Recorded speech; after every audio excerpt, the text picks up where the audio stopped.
সর্বপ্রথম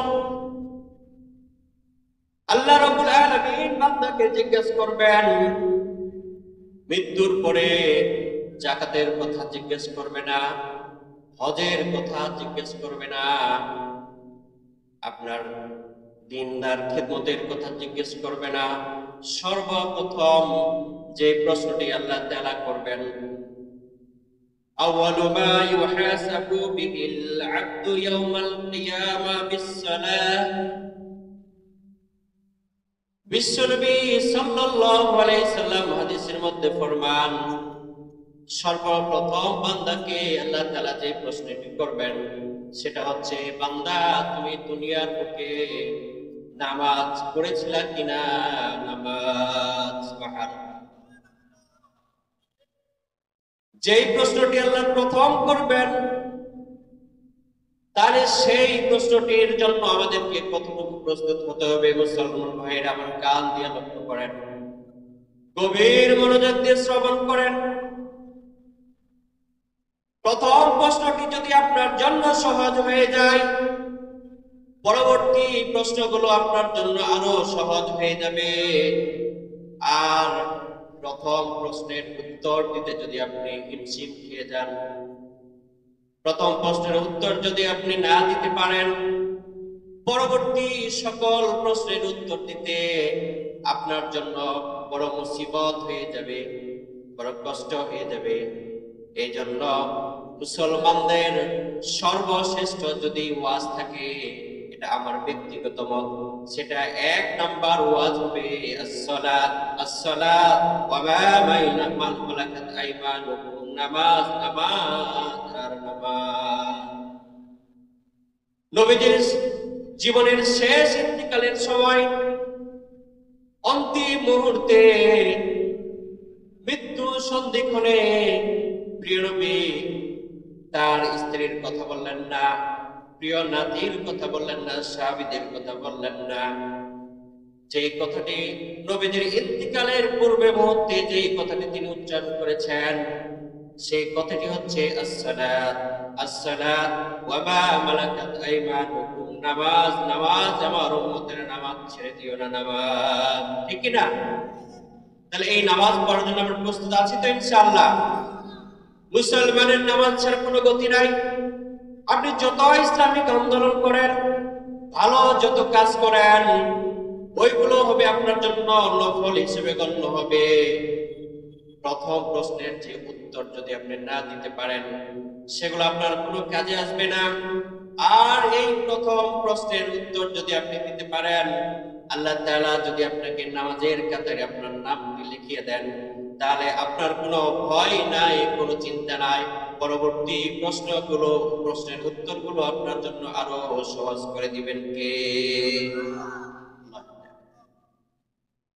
এই নামাজ আপনার জন্য হবে গুনাহ মাফের একটি ওসিলা। একটি ঘটনা বলি, ইমামে আজম আবু হানিফা রাহমাতুল্লাহ আলাইহি একদিন মসজিদের মধ্যে ওযু বানাইতেছেন। ঠিক ওই মুহূর্তে এক ব্যক্তি কোথ থেকে যেন এসে খুব দ্রুত এসে তিনি ওযু করা লাগলেন, ওযু বানাইতে লাগলেন। ইমামে আজম আবু হানিফা লক্ষ্য করলেন, হে আল্লাহর বান্দা, তুমি যে ওযু করতেছ, আমি তোমার ভিতরে একটি হালত, আমি তোমার ভিতরে নজর করতেছি, দেখতেছি তুমি যে ওযু করতেছ, ওযুর সঙ্গে সঙ্গে কেন জানি তোমার পাপগুলো ছুঁড়ে ছুঁড়ে পানির মধ্যে ভেজাচ্ছে। সুবহানাল্লাহ। আরেকটি প্রশ্ন করলেন ইমামে আজম, ও আল্লাহর বান্দা, কিছু না মনে করলে তোমাকে আমি আরেকটি প্রশ্ন করি। বান্দা বলছেন, ঠিক আছে, কোনো সমস্যা নাই, আপনি প্রশ্ন করতে পারেন। এবার ইমামে আজম ইজাজত দিয়ে বলছেন, ও হে আল্লাহর বান্দা, তুমি কি জেনা করে আসছো কিনা এই মুহূর্তে? এই প্রশ্নটি শোনার পরে আল্লাহর বান্দা ভয় পেয়ে গেলেন যে আমার গোপন খবর এই ব্যক্তি কেমনে জানলো, কিভাবে জানলো? লোকটি ভয় পেয়ে গেলেন কথাটি শুনে। পরক্ষণে তিনি বললেন, ওগো আল্লাহর ওলি, ওগো আল্লাহর মাহবুব বান্দা, আমি নিজেকে সারেন্ডার করছি। যেহেতু আপনি এই প্রশ্নটি করেছেন, আজকে আমি ভুল উত্তর দিব না, আমি সঠিক উত্তর আপনাকে দিতে চাই। আল্লাহর যারা পেয়ারা বান্দা হয়ে যায়, আল্লাহর যারা মাহবুব বান্দা হয়ে যায়, আল্লাহ তাআলা তাকে গোপন অনেক খবর তার এলহামের মাধ্যমে তাদেরকে জানিয়ে দেন। আপনি যদি আল্লাহর পেয়ারা বান্দা হয়ে যান, অনেক গোপন তথ্য স্বপ্নে হোক এলহানে হোক আপনি আল্লাহ তাআলা আপনাকে জানিয়ে দিবেন। তেমনি করে ইমামে আজম এত আমলের অধিকারী ছিলেন, অনেক কিছু গোপন বিষয় তিনি তার আল্লাহ তাআলা তাকে জানিয়ে দিতেন। বিশ্বাস হয়? আপনার যদি কোনো বন্ধু থাকে, খাস যদি ভালো বন্ধু হয়ে যায়, বন্ধুকে যেভাবে আপনার গোপন বিষয়গুলো বলে দেন, গোপন চিঠিগুলো তাকে পড়তে দেন, আর অনেক কিছু গোপন বিষয়গুলো আপনি যেভাবে তাকে শেয়ার করেন, আল্লাহ তাআলা তার খাস মাহবুব বান্দাগুলোকে সেইভাবে ঠিক গোপন তথ্যগুলো তাদেরকে জানিয়ে দেন। সুবহানাল্লাহ। ইমামে আজম প্রশ্ন করলেন, প্রশ্নের উত্তরে সেই আল্লাহর বান্দা বলছেন, জি হুজুর, আমি ভুল করেছি, আমি অন্তরের তাড়নায় আমি আজকে পাপের কাজে লিপ্ত হয়ে গেছি। কিন্তু যখন মসজিদের মধ্যে সালাতের আজানের আজানের ধ্বনি আমার কানে চলে এসেছে, এরপরে আমি আর নিজেকে স্থির করতে পারলাম না। আজানের ডাকের আহ্বানে সঙ্গে সঙ্গে সবগুলো ছেড়ে দিয়ে আমি আবার মসজিদের দিকে রওনা করলাম। এরপরে সুজু করতেছি, ইমামে আজম বলছেন, এই জন্য বলছেন, তুমি যে এই কাজটা করেছো, যে পাপ তোমার আমলনামায় লেখা হচ্ছে, আজকে আল্লাহ তাআলার আজানের জবাবে, আজানের আহ্বানে তুমি যে আল্লাহ তাআলার হুকুমের দিকে ছুটে এসেছো, এই জন্য তোমার হাতের দ্বারা যে পাপ হচ্ছে, ওযু করার সঙ্গে সঙ্গে তোমার হাতের যত পাপ আছে সবগুলো আল্লাহ ধুয়ে সাফ করে দিলেন। সুবহানাল্লাহ। তোমার চোখের দ্বারা, মুখের দ্বারা, তোমার কলবের দ্বারা যা কিছু গুনাহ হয়েছে, ওযুর পানির বদলতে বরকতে তোমার জন্য সব পাপগুলো আল্লাহ তাআলা সবগুলো যেন ধুয়ে মুছে সাফ করে দিতেছে। এই জন্য নামাজ হবে আপনার গুনাহ মাফের উসিলা। নামাজের মাধ্যমে যদি আপনার আল্লাহ তাআলার দিদার হয়ে যায়, আল্লাহর দিদার পাওয়ার একমাত্র মাধ্যম হবে সালাত। আমার বন্ধুগণ, শুধু তাই নয়, মুমিন ব্যক্তি যদি আল্লাহ তাআলাকে খুশি করতে পারে, আর আল্লাহ যদি রাজি খুশি হয়ে যায়, তাহলে আল্লাহ তাআলা ওই ব্যক্তিকে রাজি খুশি করার জন্য নিজে জিম্মাদারি হয়ে যায়। আরেকটা ইতিহাস বলি, হযরতে হাসান বসরি খুব আল্লাহর একজন কামেল বান্দা। হযরতে হাসান বসরি আপনারা অনেকেই তার নাম শুনেছেন। হযরতে হাসান বসরির দরবারে এক ব্যক্তি এসে হাজির হয়ে গেলেন, আর এসে বলছেন, ওগো আল্লাহর ওলি হযরতে হাসান বসরি, আমাকে আপনি কিছু সবক দান করেন, আপনি আমাকে কিছু নসিহত প্রদান করেন, যেই নসিহত করলে পরে আমি আল্লাহর কাছে একজন পেয়ারা বান্দা হয়ে যাব, একজন ভালো মুমিন রূপে আল্লাহ তাআলার কাছে আমি পরিচিত হতে পারবো। বান্দার কথা শুনে হযরতে হাসান বসরি এবার তাকে বলছেন, ওহে বান্দা, হে আল্লাহর বান্দা, শোনো, তুমি যে আমার দরবারে এসেছো, এই জন্য তোমাকে আরো স্বাগতম জানাই। আমি কিছু তোমাকে সবক প্রদান করব, আর যদি এই সবকগুলো তুমি যদি সুন্দর করে মানো, তাহলে আল্লাহ রাব্বুল আলামিন তুমি যে ইরাদা করেছো, যেটা পছন্দ করেছো, নিঃসন্দেহে আল্লাহ তাআলা তোমার মনের নেক মকসদগুলো পুরো করে দিবেন। এক নম্বর বলেছেন, ওহে আল্লাহর বান্দা, সর্বপ্রথম তুমি তোমার রবের গোলামি করবে। রবের গোলামি করতে গিয়ে সালাতুল জামাতের মধ্যে ওয়াক্ত মতো নামাজ আদায় করবে। তাকবীরে উলার সহিত তুমি জামাতের সহিত নামাজ আদায় করবে। আর রমজানের রোজা রাখবে। এরপরে হজ ফরজ হলে হজ করবে, যাকাত ফরজ হলে যাকাত প্রদান করবে। এরপরে যেহেতু তুমি একজন ব্যবসায়ী মানুষ, এই জন্য ব্যবসা করতে গিয়ে মানুষকে ঠকাবে না, আর মানুষকে খেদমত করার চেষ্টা করবে, হালাল ভাবে ব্যবসা করার চেষ্টা করবে। হযরত হাসান বসরি এই সবকগুলো ওই ব্যক্তিকে দিয়ে দিলেন। এরপরে ওই ব্যক্তিটি যাওয়ার পর তিনি যে ব্যবসা করতেছেন, ওই ব্যক্তিটি ছিল একজন কাপড়ের ব্যবসায়ী। কাপড়ের ব্যবসা করতেছেন। সকাল থেকে আল্লাহর নামে দোকান খুললেন।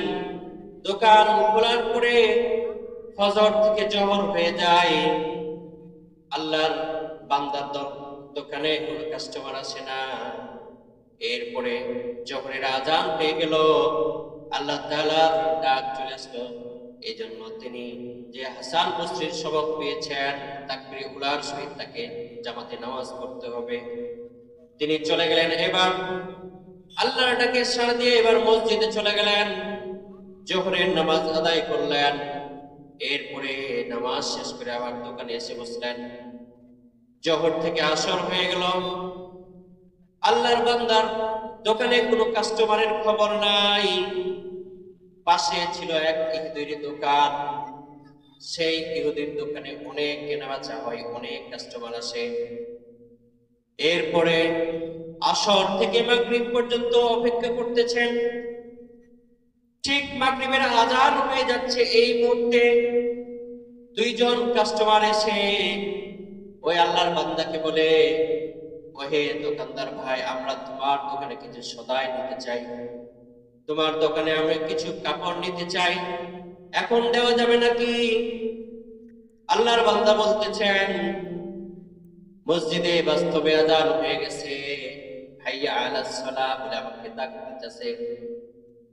সুতরাং তোমাকে তো আমি এখন কাপড় দিতে পারবো না। যাও যাও, তুমি পাশের দোকানে চলে যাও, সেই দোকান থেকে সদাই করো। কারণ এখন আমার কাছে কাপড় বিক্রি করার চাইতে আমার আল্লাহ তাআলার উপরে হাজিরা দেওয়া আমার কাছে বেশি জরুরি। সুবহানাল্লাহ। আল্লাহর বান্দা এবার মসজিদে চলে গেলেন, সালাত আদায় করলেন। সালাত আদায় করার পরে এবার সবর করে ধৈর্য ধারণ করে আবার দোকানে চলে আসলেন। এই যে তিনি নামাজের আগে ওই কাস্টমার গুলোকে ইহুদির দোকানে পাঠিয়ে দেয়, আর ইহুদি খুশি হয়ে বলতেছেন, বোকা মানুষ, কাস্টমার ঘুরিয়ে দেয়, বিক্রি করে না, কি জানে এক আজান হয়ে গেল, মসজিদের দিকে দৌড়াইলো, সে খাবে কি, কেমনে তার পরিবার চলবে? এই কথা ইহুদি বলার কারণে আবার আল্লাহ তাআলার এই কথাটি বড় পছন্দের হয়ে যায়। আল্লাহ তাআলার খাস মাহবুব এক বান্দার সঙ্গে আদালতে দুশ্মনী, আল্লাহ তাআলার কাছে এটি বড় পছন্দের হয়ে যায়। এরপর আল্লাহ তাআলা আসমানের ফেরেশতাদেরকে পাঠিয়ে দিয়ে বলেন, যাও যাও, আমার ওই বান্দা আমার হুকুম পালন করেছে, নামাজের মধ্যে তিনি ব্যবসা করেন নাই, কাপড় বিক্রি করে নাই, এবার তোমরা তার দোকানে চলে যাও।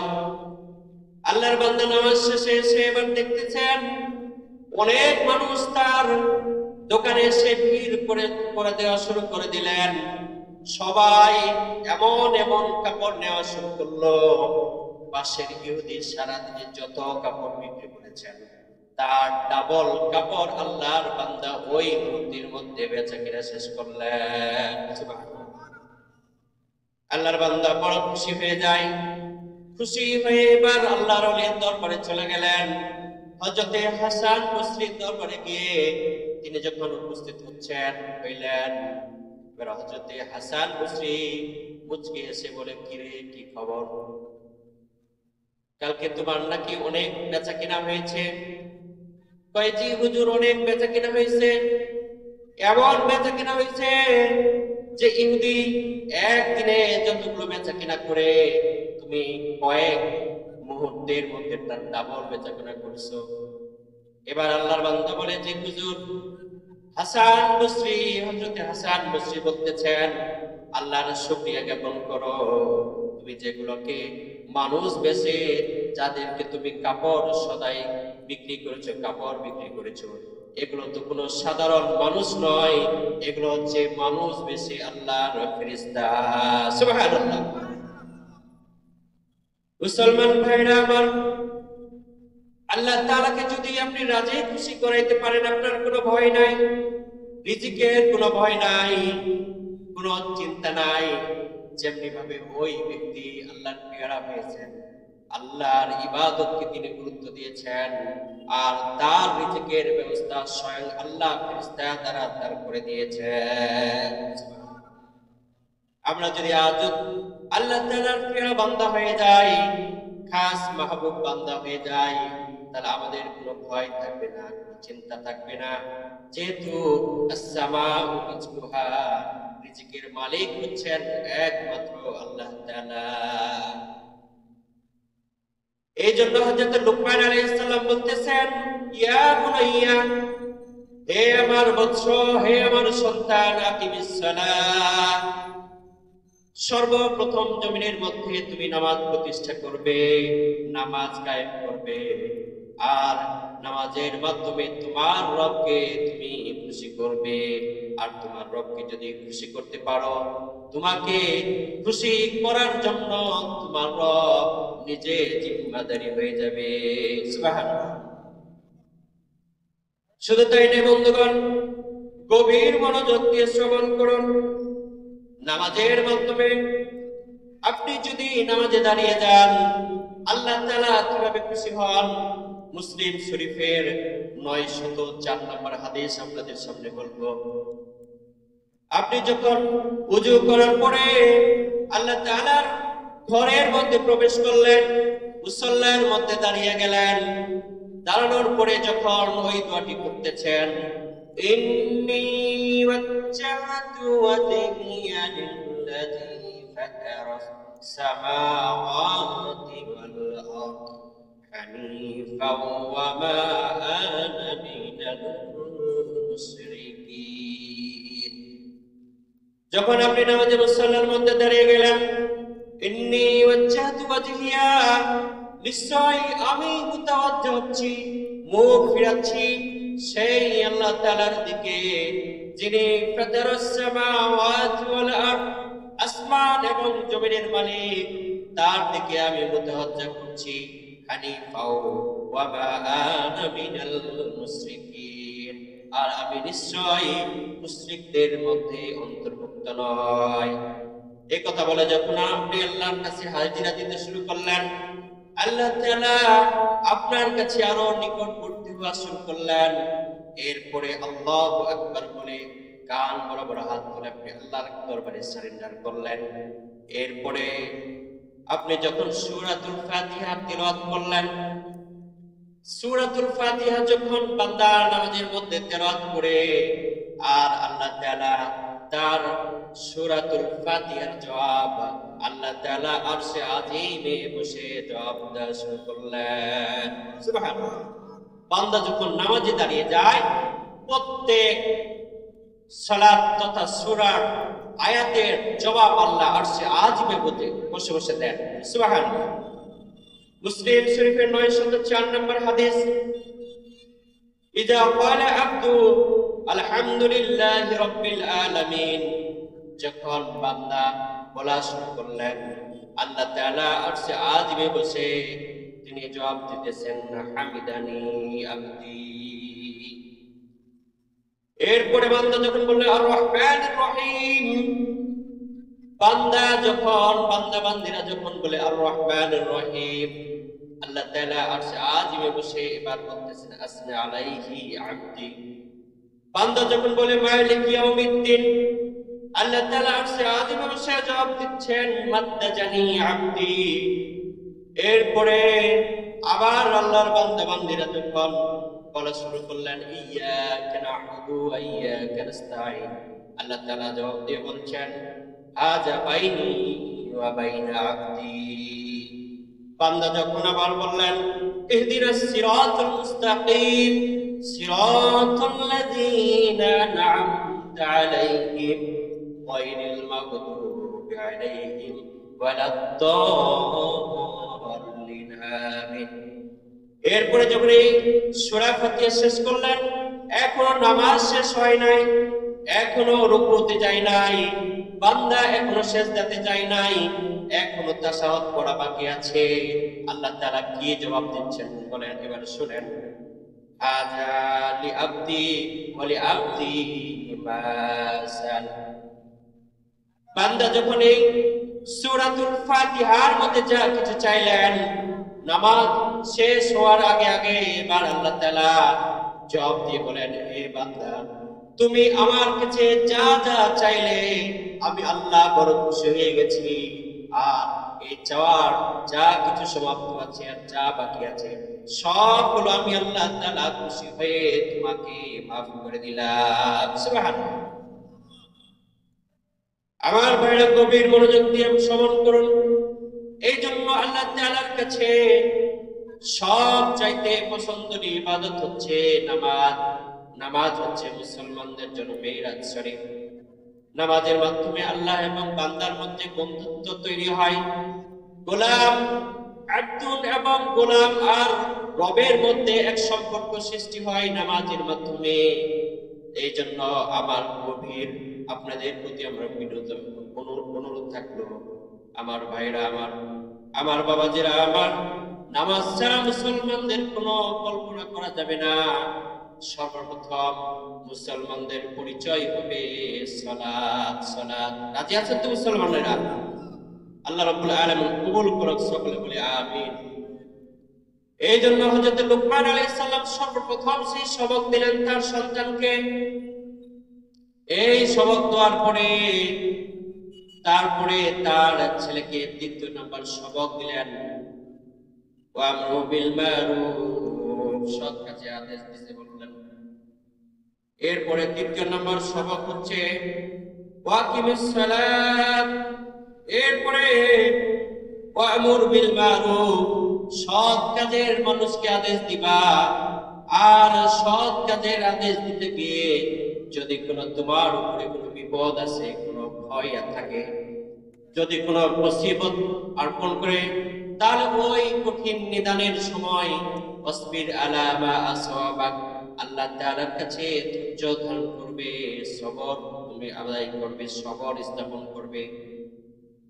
আর যদি তুমি সবর স্থাপন করো, আল্লাহ তাআলা তোমাকে বড় এক আজমত, এক নিয়ামত অবশ্যই তোমাকে দান করবেন। এই জন্য যেমন বাবা তেমন সন্তান, সেই বাবার ওসিয়ত সে তার সন্তান এবার নিজে নিজে তিনি খেয়াল করতেছেন। নিজেকে এবার প্রমাণ করার পালা। তার জামানায় হযরত লুকমান আলাইহিস সালামের জামানায় পয়গম্বরকে দেখা করতে যাচ্ছেন তার সন্তান, আর হযরত লুকমান আলাইহিস সালাম রওনা দিলেন দূর অনেক দেশে। ওই সমকালীন আমলে তার পয়গম্বরের সঙ্গে সাক্ষাৎ করতে যাচ্ছেন। এমন সময় মরুভূমির পথ অতিক্রম করতেছেন। মরুভূমির পথ অতিক্রম করতে করতে দীর্ঘদিন সফর হয়ে যায়। মাঝ পথে সফরের মধ্যে হযরত লুকমানের সন্তানের এক মুসিবত চলে আসে। মৃত জানোয়ারের বিষাক্ত এক হাড্ডি তার সন্তানের পায়ের মধ্যে ফুটে যায়। আর সে হাড্ডি পায়ের মধ্যে ফুটে গিয়ে উপরের দিকে বেরিয়ে চলে আসে।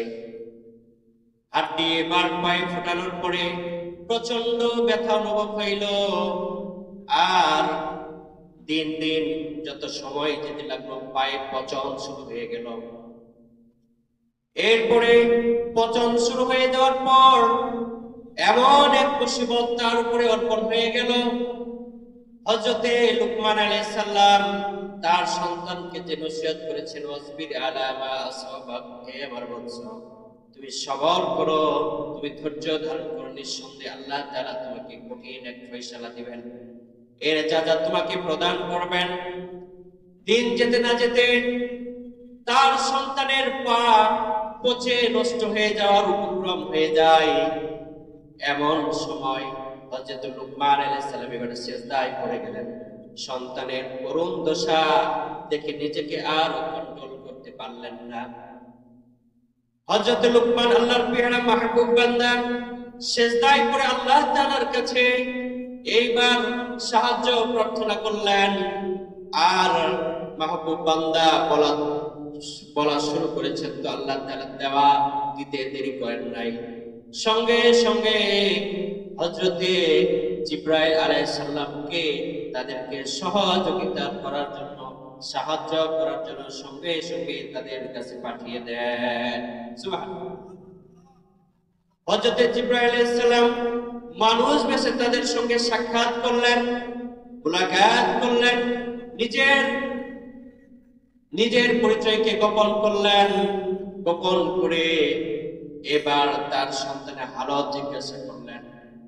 জিজ্ঞেস করার পর পায়ের মধ্যে দেখে পছন্দ ধরে গেছে। এবার হযরতে জিবরাইল আলাইহিস সালামের হাত তার পায়ের মধ্যে বুলিয়ে দিলেন, স্পর্শ করে দিলেন। স্পর্শ করার সঙ্গে সঙ্গে তার পচা পা আবার আগের নেই ভালো হয়ে গেল। সুবহানাল্লাহ। এরপরে এবার তাকে আরেকটি মেসেজ দিতেছেন। হযরতে জিবরাইল আলাইহিস সালাম তাদেরকে প্রশ্ন করছেন, ওহে মুসাফির, তোমরা কোথায় রওনা দিচ্ছ? হযরতে লুকমান বলতেছেন, আমাদের পয়গম্বরের সঙ্গে আমরা মুলাকাত করব, সাক্ষাৎ করব, তাই আমরা তার সাক্ষাতের জন্য রওনা দিতেছি। এমন সময় এই মুসিবত আমাদের কাছে চলে আসে। হযরতে জিবরাইল আলাইহিস সালাম বলছেন, তোমরা ওই পয়গম্বরের সঙ্গে যার সঙ্গে দেখা করতে যাচ্ছ, ওই পয়গম্বরের যে অনুসারীরা রয়েছে, ওই পয়গম্বরের যাদেরকে, ওই পয়গম্বরকে তার সম্মান দেয় নাই, লাঞ্ছিত করেছে, অপমানিত করেছে, এই জন্য আল্লাহ তাআলা আসমান থেকে পাথর বৃষ্টি বর্ষণ করেছে, শিলা বৃষ্টি বর্ষণ করেছে। আর ওই শিলার আঘাতে যত নাফরমান যত ব্যক্তি রয়েছে সবগুলোকে আল্লাহ তাআলা মাটির মধ্যে ধূলিসাৎ করে দিয়েছেন। আল্লাহু আকবার।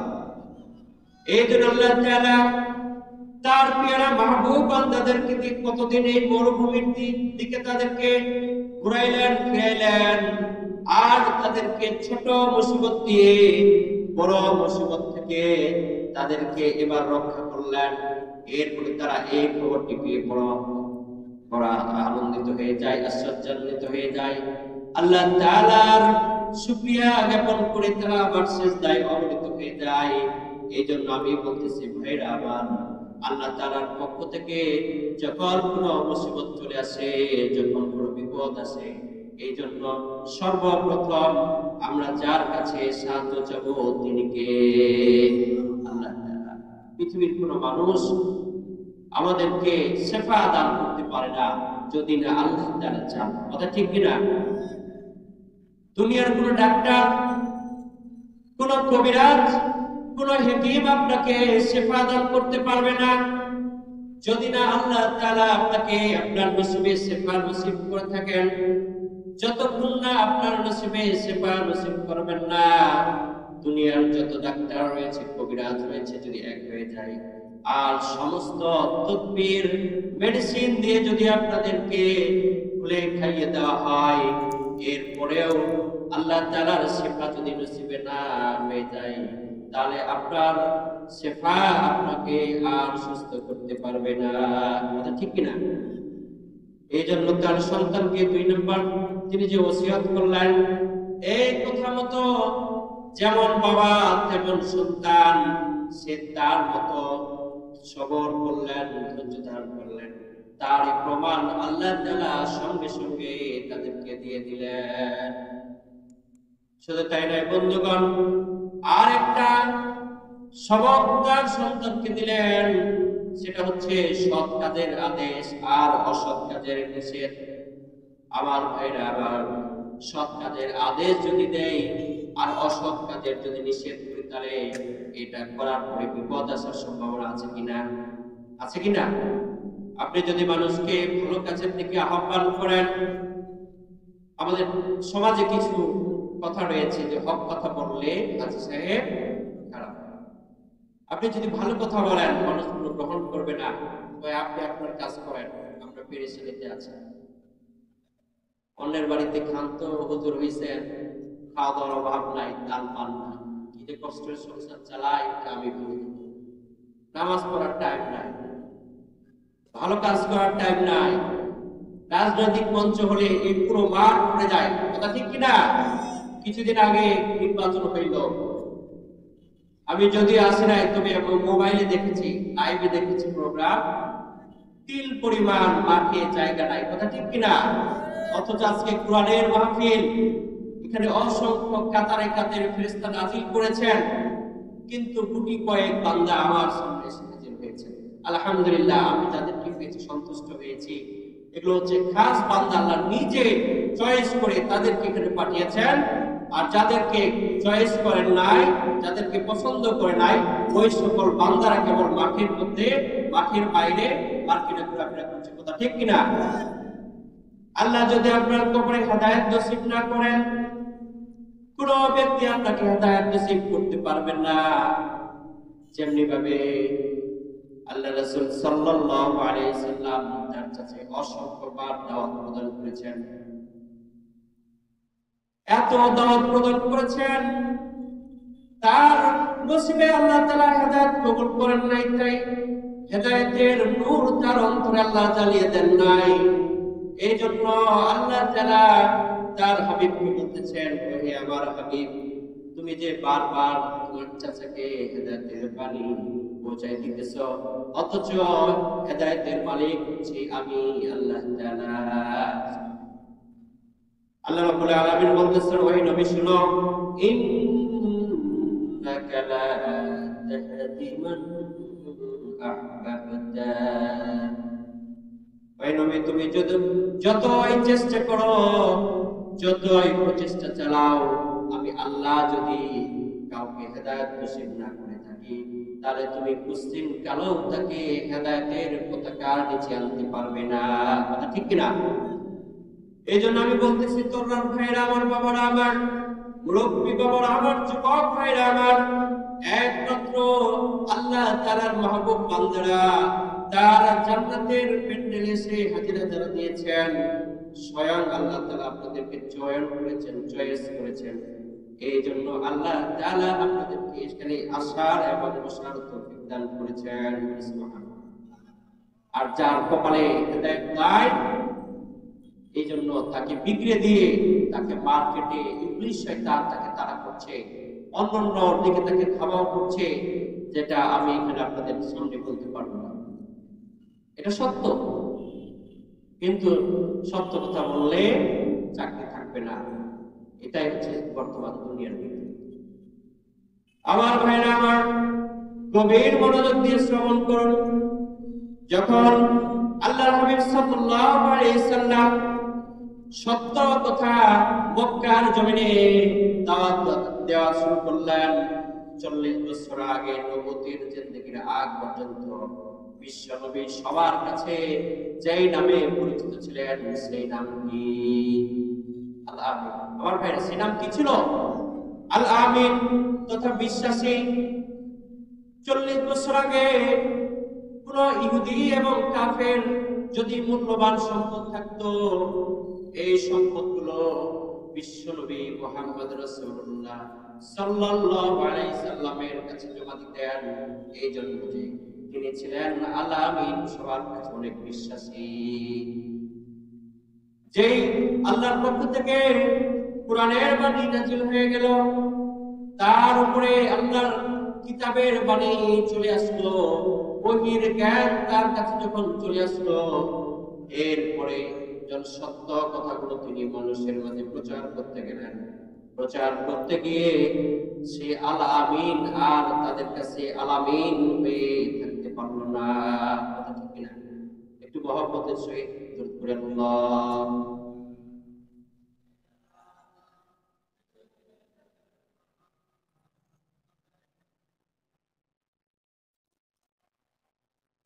سيدنا سفينا মাওলানা মুহাম্মদ। আমার ভাইরা গভীর মনোযোগ দিয়ে শ্রবণ করেন। যে ব্যক্তি সূরা আল আমিন সত্য কথা বলার কারণে আজকে তিনি হয়ে গেলেন তাদের কাছে বড় শত্রু। শুধু শত্রু নয়, তার প্রাণ নাশ হয়ে যাবে এমন উপক্রম। এত পরিমাণ তার উপরে নির্যাতন করা শুরু করে দিল, যার জন্য তিনি প্রকাশ্যে নামাজ আদায় করবেন এই সুযোগ ইসলামের প্রাথমিক অবস্থাতে ছিল না। প্রকাশ্যে আযান দেবেন এমন কোন অবস্থা ছিল না। ওই সমকালীন আমলে যে আল্লাহ তাআলা যাদেরকে কবুল করেছেন, হাজারো বাধা অতিক্রম করে, ভয় অতিক্রম করে আল্লাহ তাআলার কালিমার পতাকায় নাম লিখেছেন। 3.5 বছর তারা গোপনে নামাজ আদায় করেছেন। প্রকাশ্যে কোনো আযান দিতে পারে নাই। আযান দিলে পরে তার জিহ্বার মধ্যে যেন পেরেক গেড়ে দেওয়া হবে। প্রকাশ্যে নামাজ পড়লে পরে উটের নাড়ি ভুঁড়ি তাদের উপরে চাপিয়ে দেওয়া হয়তো। আমার নবী নামাজ আদায় করতেছেন, এমন সময় কাফেরেরা এসে নারী ভুঁড়ি উটের ভুঁড়ি যেন তার উপর চাপা দিয়ে দেয়। বলে নাউজুবিল্লাহ। এত দুঃসাহসিক কার্যক্রম তারা শুরু করে দিল। এত ভয় থাকার পরে তারা যদি ইসলাম কবুল করে ইসলামের পতাকার তলে আসতে পারে, অথচ আমাদের আজকে কোনো ভয় নাই। মসজিদে আযান দেয়, যদি আমি নামাজ পড়তে যাই আমাকে কেউ বাধা দিবে? কথা বলেন, আমাকে কেউ বাধা দিবে? বাধা দেওয়ার কেউ নাই। তারপরে হর হামেশাই আমি আল্লাহ তাআলার দৈনিক 5টা হুকুম ফরজ বিধান আমি অমান্য করছি। অনায়াসে অবহেলা করে নিজেকে কুফরির খাতায় নাম লেখাচ্ছি। তাদের ঈমান কেমন ছিল আর আমাদের ঈমান কেমন ছিল একটু পার্থক্য করে দেখেন। আগের জামানার মসজিদগুলো ছিল দুর্বল, কিন্তু তাদের আমলগুলো ছিল সবল। মসজিদগুলো ছিল নরমালে ঢালা, তাদের আমলগুলো ছিল বড় দামি। অথচ বর্তমান জামানায় মসজিদ হয়েছে অনেক টাইল যুক্ত মসজিদ, ছাদওয়ালা মসজিদ, জানালা সবকিছু কাচের জানালা। এত সুন্দর মসজিদ বিউটিফাই করে সাজানো হয়েছে, কিন্তু কেন জানি আমাদের আমলগুলো হয়েছে বড় দুর্বল। মসজিদ হয়েছে বড় সবল, আমল হয়ে গেছে বড় দুর্বল। মসজিদগুলো হয়ে গেছে দামি, আমলগুলো হয়ে গেছে বড় কম দামি। আগের জামানায় আসমান থেকে যদি কোনো বৃষ্টি বর্ষণ করত, মসজিদের ছাদগুলো ছিল খেজুর ডালের ছাদ। আসমান থেকে বারিশ বর্ষণ হইলে পরে বৃষ্টি পড়াদেরই গড়িয়ে গড়িয়ে মুসল্লির মাথার উপরে যেন বৃষ্টি পড়তো। এত বাধা, এত ভয় থাকা অবস্থায় এত সুন্দর তাদের আমলগুলো ছিল। আল্লাহ তাআলা এত খুশি হয়ে যান যে দুনিয়াতে থাকা অবস্থায় 10 জনকে আল্লাহ তাআলা জান্নাতের সুসংবাদ দিয়েছেন। অথচ আজকের জামানায় মানুষগুলো দেখবেন মুখে অনেক কথা বলি, মসজিদ করেছে অনেক চমৎকার, অথচ মসজিদে মুসল্লি নাই। ইসলামিক প্রোগ্রাম করছি, মানুষ নাই, অথচ দুনিয়ার কাজে আমরা খুবই সম্মানিত ভাইরা আমার। আমার সময় অলরেডি শেষ। আমি যতদূর পেরেছি আপনাদের যে মেসেজটি আমি দিতে চাই, নিঃসন্দেহে আপনারা বুঝেছেন। আমরা যাই করি না কেন, মুসলমানের নামাজ ছাড়া কোনো গতি নাই। নামাজ হচ্ছে মুসলমানদের আসল পরিচয়। কথা ঠিক কিনা? যে বলছে আমার ঈমান আছে, নামাজ না পড়লে কি আছে, হচ্ছে 1 নম্বর শয়তান, 1 নম্বর কুফরি মার্কা কথা। ঈমানের পরিচয় আপনি পরিচয় বহন করবেন আপনার কার্যকলাপের মাধ্যমে। আপনার নামাজের মাধ্যমে, যাকাতের মাধ্যমে, হজের মাধ্যমে আপনি আপনার মুসলমানিত্ব প্রকাশ করবেন। আপনি অন্তরে বিশ্বাস করলেন ঠিক আছে, আপনার কাজের মধ্যে কোনো মিল নাই, তাহলে এই সকল গাঁজাখড়ি কথা বলার চাইতে না বলা আরো কথা, ঠিক কিনা? তো ভাইরা আমার, আমি যতদূর পেরেছি কবি আল মুক্তাসার, এটা যেন সর্বপ্রথম আওয়ালান আমি নিজে এগুলো মানি, আমল করি, এরপরে যদি আপনাকে বলি এটা আল্লাহ তাআলার কাছে বড় পছন্দ হয়ে যায়, এগুলো আপনাদের কাছে তাসির করবেন, তখন আপনারা এগুলো অন্তরে গ্রহণ করবেন, এগুলো তাসির করবে, আপনাদেরকে মানতে উদ্বুদ্ধ করবে। এই জন্য আমি আল্লাহর কাছে পানা চাচ্ছি, আল্লাহ যেন সর্বপ্রথম আমাকে এই কথাগুলো নিজেকে মানার তৌফিক দেন, সেই সাথে সাথে আপনাদেরকে তার উপরে আমল করার তৌফিক দান করেন। সকলে বলি আমিন। আল্লাহ রাব্বুল আলামিন আজকের আলোচনাকে কবুল করুন, ভুল ভ্রান্তি ক্ষমা করুন। আর আল্লাহ যদি বাঁচায় রাখে আরো কোনো এক সময় আপনাদের সঙ্গে অবশ্যই মুলাকাত করে দেবেন ইনশাআল্লাহ। আমিন সুমা আমিন। ওয়া আখিরু দাওয়ানা আলহামদুলিল্লাহি রাব্বিল আলামিন ওয়া মা আলাইনা ইল্লাল বালাগ। আসসালামু আলাইকুম ওয়া রাহমাতুল্লাহ।